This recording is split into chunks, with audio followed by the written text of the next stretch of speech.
एक व्यापारी की यह सत्य घटना है। जब मृत्यु का समय निकट आया तो पिता ने अपने एकमात्र पुत्र धनपाल को बुलाकर कहा कि बेटा, मेरे पास धन संपत्ति नहीं है कि मैं तुम्हें विरासत में दूं, पर मैंने जीवन भर सच्चाई और ईमानदारी से काम किया है, तो मैं तुम्हें आशीर्वाद देता हूँ कि तुम जीवन में बहुत सुखी रहोगे और धूल को भी हाथ लगाओगे तो वह सोना बन जाएगी। बेटे ने सिर झुकाकर पिताजी के पैर छुए। पिता ने सिर पर हाथ रखकर आशीर्वाद दिया और संतोष से अपने प्राण त्याग दिए। अब घर का खर्च बेटे धनपाल को संभालना था। उसने एक छोटी सी ठेला गाड़ी पर अपना व्यापार शुरू किया। धीरे धीरे व्यापार बढ़ने लगा। एक छोटी सी दुकान ले ली, व्यापार और बढ़ा। अब नगर के संपन्न लोगों में उसकी गिनती होने लगी। उसका विश्वास था कि यह सब मेरे पिता के आशीर्वाद का ही फल है, क्योंकि उन्होंने जीवन में दुख उठाया पर कभी धैर्य नहीं छोड़ा, श्रद्धा नहीं छोड़ी, ईमानदारी नहीं छोड़ी। इसके लिए उनकी वाणी में बल था और उनके आशीर्वाद फलीभूत हुए और मैं सुखी हुआ। उनके मुंह से बार बार यह बात निकलती थी। एक दिन एक मित्र ने पूछा, तुम्हारे पिता में इतना बल था तो वह स्वयं संपन्न क्यों नहीं हुए, सुखी क्यों नहीं हुए? धर्मपाल ने कहा, मैं पिता की ताकत की बात नहीं कर रहा हूँ, मैं उनके आशीर्वाद की ताकत की बात कर रहा हूँ। इस प्रकार वह बराबर अपने पिता के आशीर्वाद की बात करता रहा। लोगों ने उसका नाम ही रख दिया कि बाप का आशीर्वाद। धर्मपाल को इससे बुरा नहीं लगता। वह कहता कि मैं अपने पिता के आशीर्वाद के काबिल निकलूं, यही चाहता हूँ। ऐसा करते हुए कई साल बीत गए। वह विदेशों में व्यापार करने लगा। जहाँ भी व्यापार करता उससे बहुत लाभ होता। एक बार उसके मन में आया कि मुझे लाभ ही लाभ होता है, तो मैं एक बार नुकसान का अनुभव करूं। तो उसने अपने एक मित्र से पूछा कि ऐसा व्यापार बताओ कि जिससे मुझे नुकसान हो। मित्र को लगा कि उसके अंदर अपनी सफलता को और अपने पैसों को लेकर घमंड आ गया है। इसका घमंड दूर करने के लिए उसको ऐसा धंधा बताऊं कि इसको नुकसान ही नुकसान हो। तो उसने उसको बताया कि तुम भारत में लौंग खरीदो और जहाज में भरकर अफ्रीका के जंजीबार में जाकर बेचो। धर्मपाल को यह बात ठीक लगी। जंजीबार तो लौंग का देश है, वहाँ से लौंग भारत में लाते हैं और यहाँ 10-12 गुना भाव में बेचते हैं। भारत में खरीद के करके जंजीबार में बेचे तो साफ नुकसान सामने दिख रहा है। परंतु धर्मपाल ने तय किया कि मैं भारत में लौंग खरीदकर जंजीबार खुद लेकर जाऊंगा, देखूं कि पिता के आशीर्वाद में कितना साथ देते हैं। नुकसान का अनुभव लेने के लिए उसने भारत में लौंग खरीदा और जहाज में भरकर खुद उसके साथ जंजीबार द्वीप पहुंचा।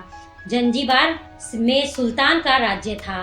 धर्मपाल जहाज से उतरकर के लंबे रेतीले रास्ते पर जा रहा था वहां के व्यापारियों से मिलने को। उसे सामने से सुल्तान जैसा व्यक्ति पैदल सिपाहियों के साथ आता हुआ दिखाई दिया। उसने किसी से पूछा कि यह कौन है।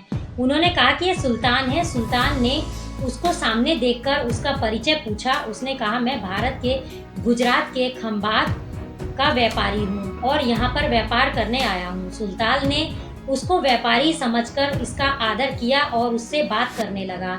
धर्मपाल ने देखा कि सुल्तान के साथ सैकड़ों सिपाही हैं, परंतु उसके हाथ में तलवार, बंदूक आदि कुछ भी ना होकर बड़ी बड़ी छलनियां हैं। उसको आश्चर्य हुआ। उसने विनम्रता पूर्वक सुल्तान से पूछा, आपके सैनिक इतनी छलनी लेकर के कहाँ जा रहे हैं? सुल्तान ने हंसकर कहा, बात यह है कि आज सवेरे मैं समुद्र तट पर घूमने आया था, तब मेरी उंगली में से एक अंगूठी यहाँ कहीं निकल कर गिर गई। अब रेत में अंगूठी कहाँ गिरी पता ही नहीं, तो इसलिए मैं इन सैनिकों के साथ लेकर आया हूँ रेत छानकर मेरी अंगूठी उसमें से तलाश करने के लिए। धर्मपाल ने कहा, अंगूठी बहुत महंगी होगी। सुल्तान ने कहा, नहीं, उससे बहुत कीमती वाली अनगिनत अंगूठी मेरे पास है, पर वह अंगूठी एक फकीर का आशीर्वाद है। मैं मानता हूँ कि मेरी सल्तनत इतनी मजबूत और सुखी उस फकीर के आशीर्वाद से है, इसलिए मेरे मन में उस अंगूठी का मूल्य सल्तनत से भी ज्यादा है। इतना कहकर सुल्तान ने फिर से पूछा, बोलो सेठ, इस बार आप क्या माल लेकर आए हो? धर्मपाल ने कहा कि लौंग। सुल्तान ने आश्चर्य का ठिकाना नहीं रहा। यह तो लौंग का ही देश है सेठ, यहाँ लौंग बेचने आए हो? किसने आपको ऐसी सलाह दी? जरूर वह कोई आपका दुश्मन होगा। यहाँ तो 1 पैसे में मुट्ठी भर लौंग मिलते हैं। यहाँ लौंग को कौन खरीदेगा और तुम क्या कमाओगे? धर्मपाल ने कहा, मुझे यही देखना है कि मैं यहाँ भी मुनाफा होता है या नहीं। मेरे पिता के आशीर्वाद से आज तक मैंने जो धंधा किया उसमें मुनाफा ही मुनाफा हुआ है।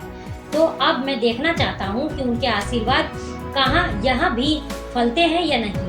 सुल्तान ने पूछा, पिता के आशीर्वाद, इसका क्या मतलब है? धर्मपाल ने कहा, मेरे पिता सारे जीवन ईमानदारी से काम करते रहे परंतु धन नहीं कमा पाए।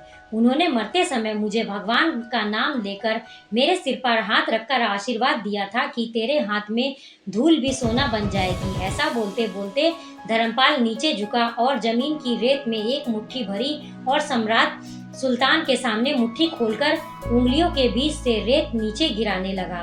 धर्मपाल और सुल्तान दोनों को आश्चर्य का पार नहीं रहा। उसके हाथ में एक हीरे जड़ित अंगूठी थी। यह वही सुल्तान की गुमी हुई अंगूठी थी। अंगूठी देखकर सुल्तान बहुत प्रसन्न हो गया। बोला, वाह खुदा, आपकी करामात का पार नहीं। आप पिता के आशीर्वाद को सच्चा करते हो। धर्मपाल ने कहा, फकीर के आशीर्वाद को भी वही परमात्मा सच्चा करता है।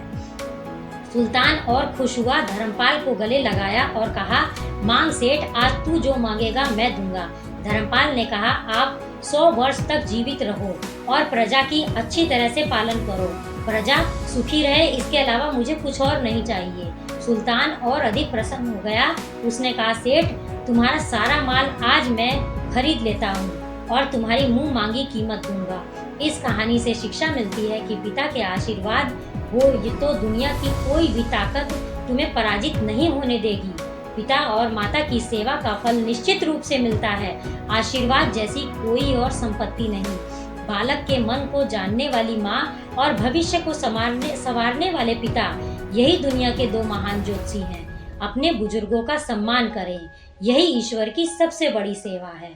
अगर अच्छा लगा हो तो लाइक जरूर करिएगा और मेरे चैनल को सब्सक्राइब करिएगा। धन्यवाद।